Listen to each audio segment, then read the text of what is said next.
tus manos. Roberto Soltes es jefe de estrategia de Singular Bank. Roberto, ¿qué tal? Muy buenos días. Muy bien, buenos días. Bueno, entiendo que el mercado muy pendiente de aranceles, ¿no? ¿Qué es lo que está moviendo realmente a las bolsas o no los está moviendo, no? Sí, se nota ya una fatiga sobre los aranceles, esta sensación de que son anuncios bastante incongruentes en los que Trump se suele luego retractar, donde los detalles técnicos son mucho menos graves que lo que se anuncia, por ejemplo, respecto a Canadá, donde la mayor parte de los bienes van a estar amparados bajo el Tratado de Libre Comercio. Así que, bueno, sí hay una reacción ligeramente negativa, pero no da la sensación que sea un factor que vaya a provocar unas grandes caídas. Claro, lo que podría hacer que el mercado recogiera beneficios o hiciera un parón, ¿serán los resultados empresariales?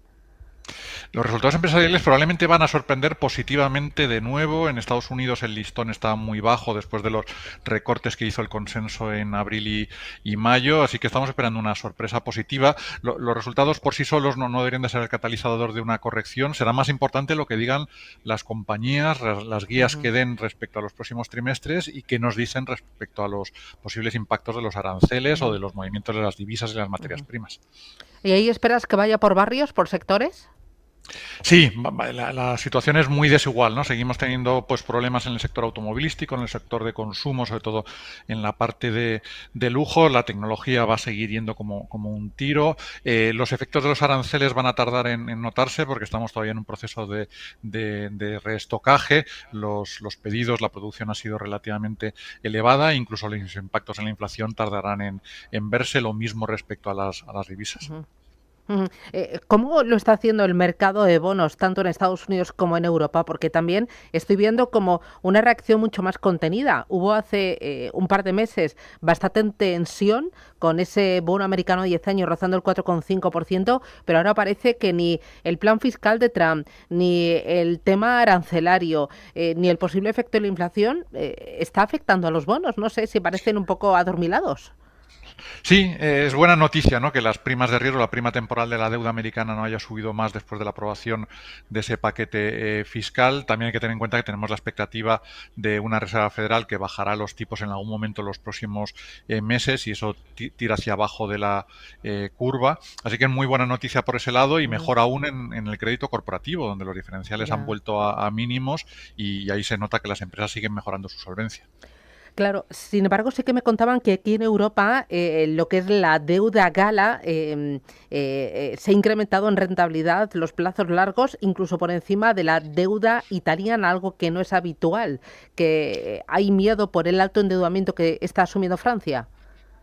Sí, y el problema que tiene Francia es que era el bono preferido de, sobre todo, los bancos centrales en el extranjero como la vía principal de inversión en bonos de la eurozona. Se está produciendo una clara diversificación hacia bonos de España, hacia bonos de Italia, y eso es lo que explica esa compresión en las primas de riesgo y que los bonos a muy largo plazo en Francia pues estén incluso ligeramente por encima de Italia. Hoy hemos tenido datos de inflación en Francia, también algún dato de precios en Alemania, en Reino Unido, el PIB que se contrajo en el mes de mayo. No sé si todavía sigue la resaca de la economía del Estado de Reino Unido. ¿Cómo estás viendo estas grandes cifras en Europa? Las presiones desinflacionistas continúan en Europa y además está por notarse todavía el efecto de la apreciación del euro, por lo tanto el abaratamiento de las importaciones. La energía sigue restando en términos interanuales, significa que el IPC va a estar algunos meses ligeramente por debajo del objetivo del 2%, así que el BCE pues por ahí va a tener una excusa para un último recorte de tipos, aunque con la perspectiva de que la economía alemana se reacelere el año que viene, igual la evita para no tener que revertir ese movimiento en 2026. Y en cuanto a valores, sectores concretos, ¿dónde estás viendo oportunidad o más movimiento? Está habiendo rotaciones muy curiosas en los mercados. De repente hay días que le da por subir los sectores cíclicos, otros días una rotación a los defensivos. Ayer, por ejemplo, funcionaron muy bien a la vez farmacéuticas y mineras. Aquí lo importante es si vamos a unos índices bursátiles relativamente atascados este verano, con las valoraciones que vuelven a ser muy exigentes, en esa rotación se beneficiarán los sectores que han quedado más rezagados. El farmacéutico sigue siendo uno que nos parece muy atractivo, pero si al final los aranceles no son tan graves como se espera y la demanda recupera un poquito, sectores como el automovilístico podrían tener su recuperación. Y sector tecnológico, tecnología y especialmente Nvidia, no sé si tiene techo. Bueno, por el momento no tiene techo, los resultados van a seguir siendo absolutamente excepcionales. El problema son las valoraciones, ¿no? Ya, Tenemos el conjunto de ya. la tecnología americana casi otra vez a per 30. Yo creo que Mm, aquí el diagnóstico principal que hacemos es que la irrupción de China en la inteligencia artificial, el cambio de las estructuras, las arquitecturas de semiconductores, lo que hace es democratiza la inteligencia artificial, hace que muchas otras compañías puedan participar en esta disrupción, muchas de ellas en Asia. La brecha de valoración es muy grande y por eso nosotros preferimos estar tomando beneficios en la tecnología a estas alturas e ir rotando hacia Asia.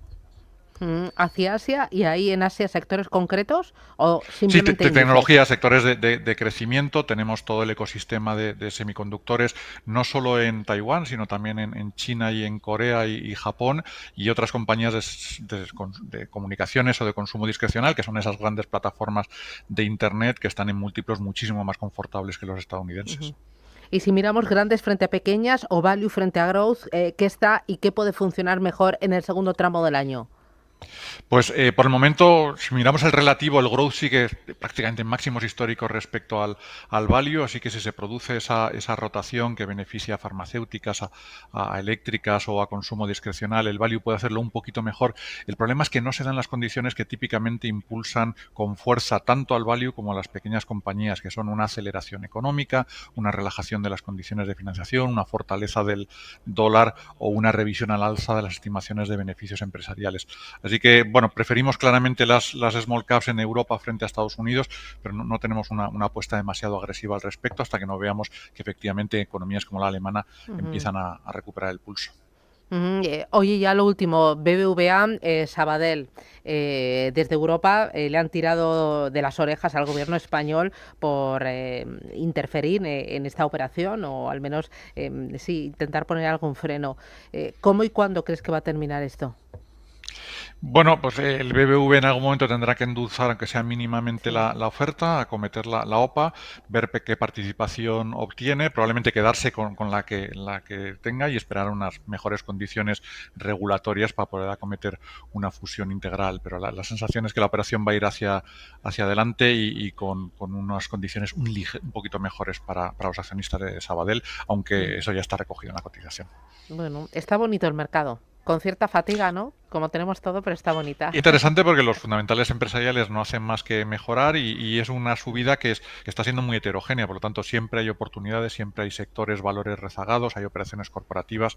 Así que para quien vaya buscando hay todavía pesca interesante.